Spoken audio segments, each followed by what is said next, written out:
अस्सलाम वालेकुम वरहमतुल्लाह। उम्मीद है आप तमाम लोग खैरियत से होंगे। हमने इससे पहले वाले लेक्चर में अपनी एक्सरसाइज नंबर 7.2 कंप्लीट की है। उम्मीद है आपको वो तमाम चीज़ें जो मैंने पिछले लेक्चर्स में समझाई थी वो क्लियर होंगी और समझ में भी आ गई होंगी। अच्छा, आज हमने जो है वो अपने चैप्टर नंबर 7 मैट्रिसेस में नया टॉपिक स्टार्ट करना है, मल्टीप्लिकेशन। तो मल्टीप्लिकेशन भी आसान है।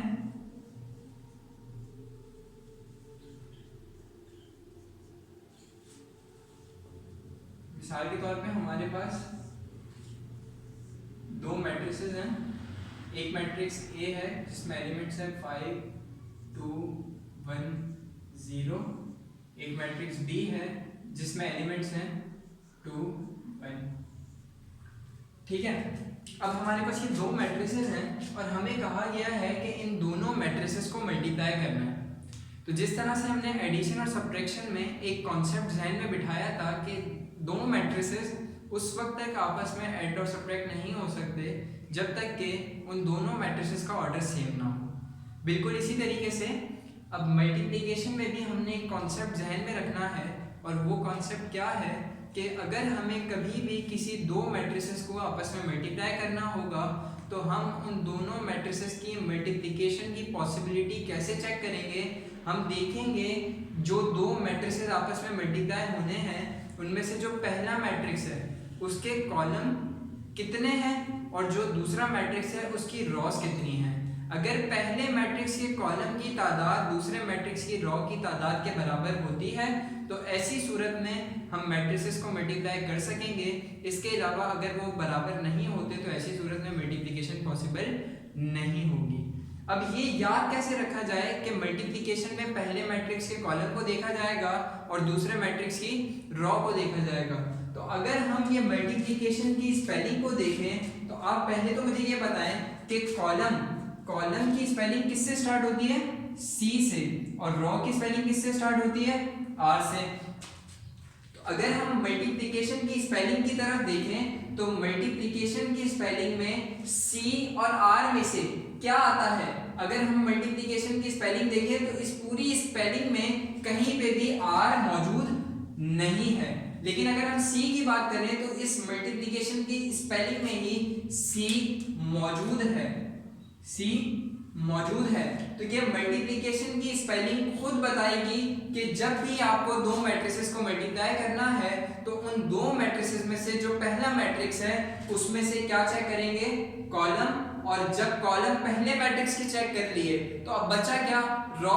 तो दूसरे मैट्रिक्स की क्या चेक की जाएगी? रॉ। तो अब हम अगर मिसाल के तौर पे इन दो मैट्रिसेस को मल्टीप्लाई करें तो पहले क्या लिखा हुआ है? ए। तो हमने पहले मैट्रिक्स ए बना लिया तो 5, 2, 1, 0 और फिर क्या मल्टीप्लाई करवाना है? बी। और बी में क्या एलिमेंट्स हैं? 2 और 1। अब इन दोनों मैट्रिसेस को मल्टीप्लाई करना है। इन दोनों मैट्रिसेस को मल्टीप्लाई करना है। अब ये पता कैसे चलेगा? अच्छा, सबसे पहले तो हम ये चेक करेंगे कि क्या ये मल्टीप्लाई हो सकते हैं या नहीं। तो कैसे पता चलेगा कि मल्टीप्लाई हो सकते हैं या नहीं? हम पहले मैट्रिक्स में कॉलम की तादाद देखेंगे। कॉलम क्या है? ये कॉलम है और इस मैट्रिक्स में कितने कॉलम हैं? 2 कॉलम है। पहले मैट्रिक्स में कितने कॉलम है? 2 कॉलम है। इसी तरीके से जब हम सेकंड मैट्रिक्स की तरफ जाएंगे तो पहले मैट्रिक्स में जब कॉलम चेक कर लिए तो दूसरे मैट्रिक्स में क्या चेक करेंगे? रॉ। तो इस मैट्रिक्स में कितनी रॉ है? एक रॉ ये है, दूसरी रॉ ये है। तो हमने देखा कि पहले मैट्रिक्स में 2 कॉलम है, दूसरे मैट्रिक्स में 2 रॉज हैं। तो जब पहले मैट्रिक्स के कॉलम की तादाद दूसरे मैट्रिक्स की रॉ की तादाद के बराबर हो तो ऐसी सूरत में मल्टीप्लिकेशन पॉसिबल होती है। ऐसी सूरत में मल्टीप्लिकेशन पॉसिबल होती है। अब हमें ये तो पता चल गया कि ये दोनों मैट्रिसेस आपस में मल्टीप्लाई हो सकते हैं। अब ये कैसे पता चलेगा कि ये मल्टीप्लाई होंगे कैसे? तो हमने कहा बिल्कुल आसान है ये भी। जब हमें ये पता चल गया कि ये मल्टीप्लाई हो सकते हैं तो अब इनको मल्टीप्लाई करवाएंगे कैसे? तो ये याद रखिएगा कि जब कंडीशन वेरीफाई कर रहे होते हैं तो पहले मैट्रिक्स के कॉलम को दूसरे मैट्रिक्स की रॉ की तादाद के बराबर देख रहे होते हैं। लेकिन जब हम मल्टीप्लाई करते हैं यानी जब मल्टीप्लिकेशन करवा रहे होते हैं तो ऐसी सूरत में इसका उलट होता है और पहले मैट्रिक्स की रॉ दूसरे मैट्रिक्स के कॉलम के साथ मल्टीप्लाई होती है। तो इसका मतलब क्या हुआ कि ये 5 मल्टीप्लाई होगा इस 2 के साथ और ये फिर प्लस साइन लगता है और फिर ये सेकंड एलिमेंट के साथ मल्टीप्लाई होगा, यानी 2 मल्टीप्लाई होगा इस 1 के साथ। तो हमने इस 5 को मल्टीप्लाई करवाया इस 2 से और इस 2 को मल्टीप्लाई करवाया इस 1 के साथ। फिर हमने जो काम फर्स्ट रॉ के लिए किया है वही काम हम सेकंड रॉ के लिए करेंगे और फिर इस रॉ को इसी कॉलम के साथ मल्टीप्लाई करवाएंगे। तो 1 मल्टीप्लाई होगा 2 के साथ, यानी ये वाला 1 मल्टीप्लाई हो गया इस 2 के साथ, फिर प्लस साइन आएगा और फिर ये 0 मल्टीप्लाई होगा इस 1 के साथ। और अब जो चीजें मल्टीप्लाई हो रही हैं उनको मल्टीप्लाई कर देंगे। तो 5 2 के साथ मल्टीप्लाई हो रहा है, 5 2 सा क्या होता है 10, फिर प्लस साइन आएगा 2 1 जा 2, फिर 1 2 जा 2 और 0 1 जा 0। कोई भी चीज 0 से मल्टीप्लाई हो या डिवाइड हो वो क्या हो जाती है 0 हो जाती है। क्या हो जाती है 0। अब ये क्या हो जाएगा 10 + 2 12 और 0 + 2 2। कोई भी चीज 0 के साथ ऐड या सब्ट्रैक्ट हो वही चीज आ जाती है जो 0 के साथ ऐड या सब्ट्रैक्ट करवाई जाती है। तो अब ये हमारा आंसर हो गया। अच्छा, अब हम ये कैसे चेक कर सकते हैं कि ये जो हमारे आंसर में जो मैट्रिक्स आया है इसका ऑर्डर दुरुस्त आया है या नहीं। तो ये कैसे पता चलेगा, हमने देखा कि हमारे पास जो पहला मैट्रिक्स था, यानी पहला मैट्रिक्स कौन सा था A, और A का ऑर्डर क्या था 2/2 और दूसरे मैट्रिक्स का ऑर्डर क्या है, दूसरे मैट्रिक्स का ऑर्डर है 2/1। दूसरे मैट्रिक्स का ऑर्डर क्या है 2/1। तो ये जो करीब के नंबर्स हैं ये कैंसिल हो जाएंगे, बचा क्या 2/1। तो इसका मतलब ये है कि हमारा जो रिजल्ट मैट्रिक्स होगा वो मैट्रिक्स 2/1 ऑर्डर का हो, यानी उसमें 2 रॉज हो और 1 कॉलम हो। तो हमारे पास जो रिजल्ट आया है इसमें 2 रॉज हैं, 1 और 2 और 1 कॉलम है। इसका मतलब हमारा जो रिजल्ट आया है वो बिल्कुल ठीक आया, वो बिल्कुल ठीक आया। ये बात समझ में आ गई। अच्छा, अब हम इसका उलट करके देखते हैं। अब अगर हमें कहा जाए कि B को A के साथ मल्टीप्लाई करवाओ, क्या करो B को A के साथ मल्टीप्लाई करवाओ। तो अब हमने देखा कि पहले क्या लिखा हुआ है B, तो B आ गया हमारे पास 2 और 1, फिर इसको मल्टीप्लाई करवाना है A के साथ। तो A में क्या क्या एलिमेंट्स हैं 5 2 1 0। तो अब क्या ये मल्टीप्लाई, सबसे पहले मल्टीप्लिकेशन में क्या देखेंगे कि जो 2 मैट्रिसेस आपस में मल्टीप्लाई हो रहे हैं क्या वो मल्टीप्लाई हो भी सकते हैं या नहीं। तो ये कैसे पता चलेगा वो मल्टीप्लाई हो सकते हैं या नहीं, उनका ऑर्डर हमें बताएगा। अब पहले ऑर्डर से मुराद अभी हम इसमें क्या चेक कर रहे हैं, इसमें हम ऑर्डर नहीं चेक कर रहे हैं, इसमें हम कॉलम और रॉ की तादाद चेक कर रहे हैं। अब पहले जो मैट्रिक्स लिखा हुआ है उसका क्या चेक करा जाएगा, ये कैसे याद रखेंगे, मल्टीप्लिकेशन की स्पेलिंग बताएगी। मल्टीप्लिकेशन की स्पेलिंग में C और R में से क्या है C है, तो इसका मतलब जो भी पहला मैट्रिक्स है उसमें से क्या चेक करेंगे कॉलम की तादाद। अब इस मैट्रिक्स में यानी मैट्रिक्स B में कितने कॉलम हैं, सिर्फ 1 कॉलम है, सिर्फ 1 कॉलम है। और दूसरे मैट्रिक्स में क्या चेक करेंगे, जब पहले मैट्रिक्स में कॉलम चेक कर लिए तो दूसरे मैट्रिक्स में क्या चेक करा जाएगा रॉ की तादाद को। अब दूसरे मैट्रिक्स में कितनी रॉ हैं 1 और 2। अब पहले मैट्रिक्स में 1 कॉलम है, दूसरे मैट्रिक्स में 2 रॉज हैं। तो अब क्योंकि पहले मैट्रिक्स के कॉलम और दूसरे मैट्रिक्स की रॉ की तादाद सेम नहीं है, इस वजह से ये नॉट पॉसिबल।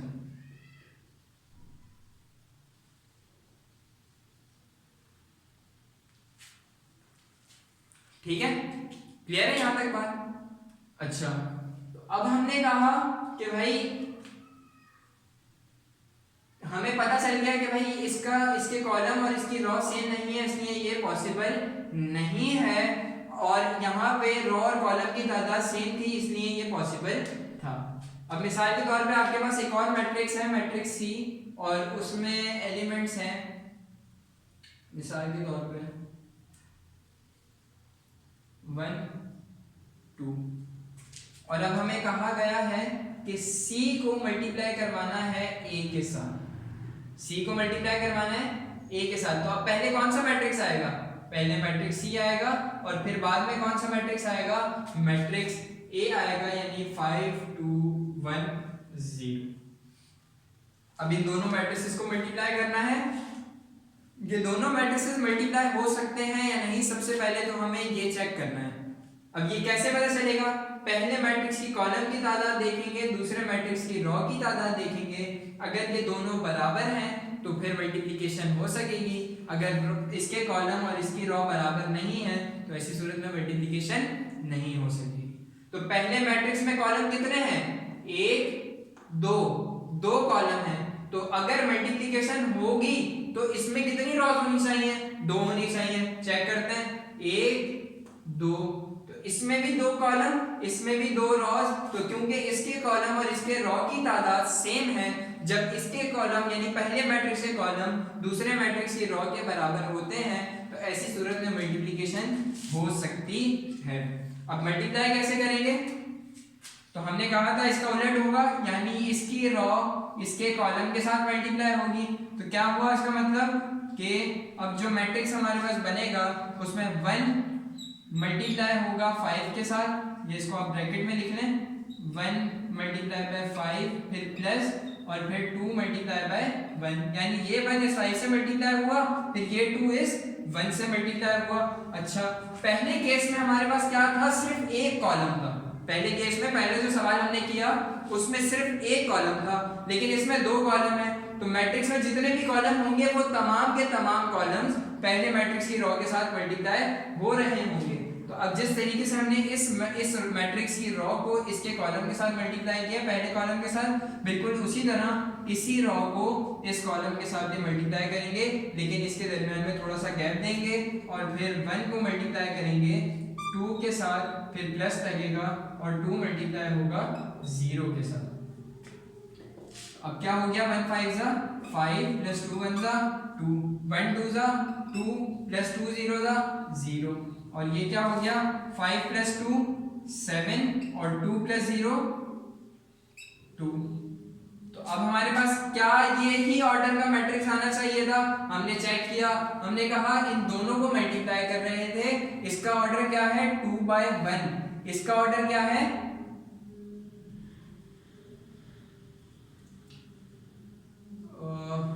अच्छा, ये वाला नहीं था हमारा, ये वाला मैट्रिक्स था, सॉरी। तो इसका ऑर्डर क्या था? 1/2। इसका ऑर्डर क्या था? 2/2। पहले ये जो 2 करीब के हैं इनको कैंसिल कर दिया, क्या बचा? 1/2। तो रिजल्ट जो हमारा आना चाहिए उसमें क्या होना चाहिए? 1/2 का मैट्रिक्स आना चाहिए। तो इसमें हमारे पास 1/2 का मैट्रिक्स ही बन रहा है। 1/2 का मतलब एक रो हो 2 कॉलम्स हो। क्लियर है ये चीज? तो ये चीज आपको समझ में आई? अब आगे मजीद सवाल इसके सॉल्व करने की कोशिश करते हैं, मजीद एग्जांपल्स देखते हैं। ये क्लियर है सबको? तो हमने क्या देखा? हमने देखा अगर 2 मैट्रिसेस को मल्टीप्लाई करना हो तो उन दोनों मैट्रिसेस को मल्टीप्लाई कर सकते हैं या नहीं, ये सबसे पहले मालूम कर लेना जरूरी है, क्योंकि अगर मल्टीप्लिकेशन पॉसिबल ही नहीं होगी तो फिर हम मल्टीप्लाई कैसे करेंगे? तो सबसे पहले ये कंडीशन का सेटिस्फाई करनी चाहिए कि क्या वो मल्टीप्लाई हो सकते हैं या नहीं हो सकते। अब मिसाल के तौर पे एक मैट्रिक्स है हमारे पास, ये है, फिर दूसरा मैट्रिक्स हमारे पास -1 2 0 3, दूसरा मैट्रिक्स ये है, और हमें कहा गया है कि a को b के साथ मल्टीप्लाई करो। हमने कहा पहले लिखा हुआ है a, तो पहले मैट्रिक्स a बना देंगे, यानी 5 1 2 0 मल्टीप्लाई बाय b, यानी कि -1 2 0 3। अब इन दोनों मैट्रिसेस को मल्टीप्लाई करना है। क्या ये दोनों मल्टीप्लाई हो सकते हैं? अब आप लोग बताएं, क्या ये मल्टीप्लाई हो सकते हैं? कैसे पता चलेगा मल्टीप्लाई हो सकते हैं या नहीं? इनका इस पहले मैट्रिक्स के कॉलम की तादाद देखेंगे, पहले मैट्रिक्स के कॉलम की तादाद देखेंगे और दूसरे मैट्रिक्स की रो की तादाद देखेंगे। पहले मैट्रिक्स में 1 2 2 कॉलम है और दूसरे मैट्रिक्स में रो कितनी है? 1 2 2 रोज हैं। तो अब क्योंकि पहले मैट्रिक्स के कॉलम की तादाद दूसरे मैट्रिक्स की रो की तादाद के बराबर है, अगर पहले मैट्रिक्स की एक कॉलम और दूसरे मैट्रिक्स की रो बराबर हों तो ऐसी सूरत में मल्टीप्लिकेशन पॉसिबल होती है। अब मल्टीप्लाई कैसे करें? वही काम है, पहले मैट्रिक्स की रो दूसरे मैट्रिक्स के दोनों कॉलम के साथ मल्टीप्लाई होगी। तो अब क्या होगा? ये पहले 5 इस -1 से मल्टीप्लाई होगा, फिर +2 मल्टीप्लाई होगा इस 0 के साथ, और फिर इसी तरीके से थोड़ा सा गैप देके इसी रो को इस कॉलम से मल्टीप्लाई करेंगे, तो 5 मल्टीप्लाई हुआ 2 के साथ प्लस 2 मल्टीप्लाई हुआ 3 के साथ। जो काम हमने फर्स्ट रो के साथ किया है वही काम हम सेकंड रो के साथ करेंगे, यानी पहले इस रो को इस कॉलम से मल्टीप्लाई करेंगे, फिर इसी रो को इस कॉलम के साथ मल्टीप्लाई करेंगे। तो अब 1 मल्टीप्लाई होगा -1 के साथ, प्लस 0 मल्टीप्लाई होगा 0 के साथ, फिर थोड़ा सा गैप देंगे, और फिर 1 मल्टीप्लाई होगा 2 के साथ, प्लस 0 मल्टीप्लाई होगा 3 के साथ। ठीक है, क्लियर है यहां तक बात? आगे बढ़ते हैं। अब हमारे पास ये क्या हो गया, इसके साथ प्लस है, इसके साथ माइनस, प्लस माइनस माइनस, 5 1 जा 5, 2 0 जा 0, 5 2 जा 10, प्लस 2 3 जा 6, 1 प्लस का और ये 1 माइनस का, और ये दोनों मल्टीप्लाई हो रहे हैं, तो प्लस माइनस माइनस हो गया, 1 1 जा 1, प्लस 0 0 जा 0, 1 2 जा 2, फिर प्लस 0 3 जा 0। ये क्या हो गया हमारे पास, ये -5 यहाँ बच गया, ये 16 हो गया, ये -1 हो गया, ये 2 हो गया। ये हमारा आंसर हो गया। अब वो दो मैट्रिसेस कौन से थे, ये दो मैट्रिसेस थे, इसका ऑर्डर था 2/2, इसका ऑर्डर था 2/2, करीब वाले 2 कैंसिल हो गए, बच क्या गया 2/2 बच गया। तो हमारा जो रिजल्ट आना चाहिए था वो 2/2 मैट्रिक्स में होना चाहिए था। तो हमारा रिजल्ट में जो मैट्रिक्स आया है उसका ऑर्डर भी क्या है 2/2। क्लियर है ये चीज? तो हमने क्या सीखा आज के लेक्चर में, हमने ये सीखा कि अगर कभी हमें दो मैट्रिसेस को मल्टीप्लाई करना हो तो सबसे पहले हम ये देखेंगे क्या वो दोनों मैट्रिसेस मल्टीप्लाई हो सकते हैं या नहीं। अगर हो सकते होंगे तो फिर मल्टीप्लाई करेंगे। अगर अच्छा ये पता कैसे चलेगा कि वो दोनों मल्टीप्लाई हो सकते हैं या नहीं, उनका पहले मैट्रिक्स के कॉलम की तादाद देखेंगे, दूसरे मैट्रिक्स के रो की तादाद देखेंगे। तो अगर पहले मैट्रिक्स के कॉलम दूसरे मैट्रिक्स की रो के बराबर हैं, ऐसी सूरत में मल्टीप्लिकेशन होगी, अदरवाइज मल्टीप्लिकेशन नहीं होगी। अब ये कंफ्यूजन रहती है कि मल्टीप्लिकेशन करवाते वक्त पहले कॉलम देखेंगे या फिर मल्टीप्लिकेशन की कंडीशन वेरीफाई कि मल्टीप्लिकेशन हो भी सकती है या नहीं हो सकती। ये चीज सेटिस्फाई, ये चीज मालूम करने के लिए पहले कॉलम की तादाद देखेंगे। तो पहले बिल्कुल शुरू में हम क्या कर रहे हैं, हमें तो सबसे पहले ये चेक करना है कि मल्टीप्लिकेशन हो सकती है या नहीं हो सकती। तो मल्टीप्लिकेशन की स्पेलिंग बताएगी, तो ये चीज चेक करते वक्त पहले मैट्रिक्स के कॉलम को देखेंगे और फिर जो बच गया यानी रोज बच गई वो दूसरे मैट्रिक्स में चेक करेंगे। और मल्टीप्लाई करवाते वक्त इसका उलट होगा, पहले मैट्रिक्स की रो दूसरे मैट्रिक्स के कॉलम के साथ मल्टीप्लाई होंगी। ये जितने से इसमें सिनेरियोज हो सकते थे वो मैंने आपको बोर्ड पे करके दिखा दिए। अब इससे रिलेटेड अगर कुछ एग्जांपल्स आपके पास मौजूद हों, और हमारी एक्सरसाइज 7.4 में गालिबन 7.3 में हमारे पास मौजूद हैं इससे रिलेटेड सवालात, तो अब उसकी एग्जांपल्स हम अभी नेक्स्ट लेक्चर में करेंगे। तो उसमें जो भी होमवर्क मैंने देना होगा वो नेक्स्ट लेक्चर में मैं आपको 7.3 में जब 7.3 की एग्जांपल्स आपको क्वेश्चन सॉल्व करवा रहा हूँगा तो उसमें मैं आपको बताऊंगा कि ये सवाल मैंने आपको करवा दिए, और जो होमवर्क देना होगा वो मैं नेक्स्ट लेक्चर में आपको बता दूंगा कि ये लेक्चर जो है वो अब आपका यानी ये सवाल जो हैं वो आपके होम टास्क हैं, तो फिर वो आप उसके मुताबिक कर लीजिएगा। अभी जो मैंने समझाया, जो एग्जांपल्स मैंने आपको दी, बस ये सवाल अब अपने पास कॉपी करिएगा और इनका सॉल्यूशन अपने पास यहाँ से कॉपी नहीं करिएगा, खुद जो मैंने समझाया, जो आपने लेक्चर सुना उस लेक्चर के मुताबिक उसको अगर आपने समझा होगा तो आप खुद ब खुद उसको सॉल्व कर सकेंगे। तो अब आपने सिर्फ ये दो मैट्रिसेस कॉपी करने, चलिए मैं आपको बता भी देता हूँ। आपने b मल्टीप्लाई बाय a ये फाइंड करना है। पहले तो a मल्टीप्लाई बाय b खुद सॉल्व करने की कोशिश करिएगा, अगर नहीं हो सके तो ये मेरे लेक्चर से हेल्प ले लीजिएगा, और इसको सॉल्व करने के बाद b मल्टीप्लाई बाय a अब आपका होमवर्क है।